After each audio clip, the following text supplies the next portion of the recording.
Здравейте, скъпи приятели, заблудени хора от коронавирус треската. Искам да ви покажа. Намирам се в болницата в Бяла Слатина.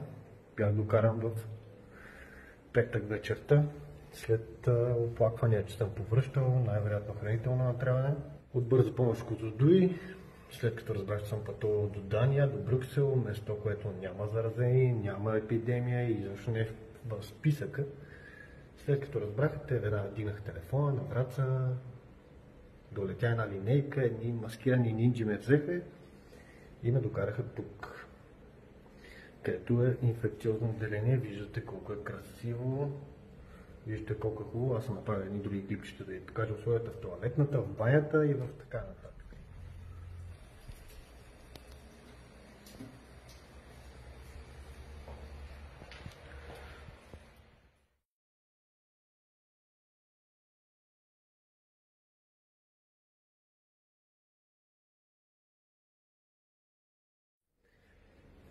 Днес е понеделник, обяд, някъде към 12 часа е. До този момент, освен фелшерките, които са или не знам медицински сестри или какви са, които ми носят ядене, кръвни проби не са ми взимани. Даже не са се поинтересували, що съм повръщал, дали имам някакво натравяне, дали нещо не ми е натровена кръвта. В събота сутринта дойдоха хора от София, взеха ми проби от носа и устата за така наречения коронавирус. И сега чакам резултата да излезе да видя колко съм болен точно. Приемат ме без никакви симптоми. Без кашлица, без треска, без температури, без абсолютно никакви неща. Ето там горе, между другото, може да видите много хубави такива здравословни условия на муха от плесен. Тук що видях една статия на Bull News, правим реклама, защото са големи пичове явно, които са пуснали статия за двама приети в Белослатинската болница със съмненията за коронавирус. Тези двама сме, единия съм аз, другия една жена, която и тя седи тук от няколко дни, без абсолютно никакви симптоми. Жената даже е дигнала кръвно, притеснявайки се за това какво и правят, какво и причиняват, защо я държат и така нататък.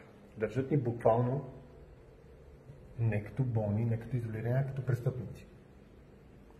И ми е чудно хората, които са с наистина някакви оплаквания, вирусни, плевмонии и така нататък, няма да ги приберат те, да ги проверят тях за коронавирус, а са ме прибрали мен. Така както ме гледате, освен че съм брадясал тук в тия условия, приличам ли ви на грипъв? Цивчици, да ви покажем носа ли, гърлото ли, да ви се изплеза, да виждате нещо, да не ми е наред, да се чувствам зле, да съм почервенял, да... Това е един голям фарс, в който, за съжаление, до вчера аз бях за медицинските сестри, за техните протести. Но вие сте съучастници. Вие не мислите с главата грам. Не мислите какво означава да затворите един здрав човек и че това може да го поболее психически. Не мислите, че харчите държавни пари, които ние ги изкарваме тия пари, че вие да ме разхождате напред-назад със специализирана линейка и да ме държите тук в тия мизерни условия. Да ми фъргате на ден една тъпа закуска от 100 грама вътре с мирисело сирене и някакви ядене, където няма да ги яде и на улицата сигурно някой. Условията да са такива, каквито да са били при 30-40 години. Инфекциозно отделение. Тук са лежали такива с хепатити, с всичките най-страшни болести. И са вкарали един здрав,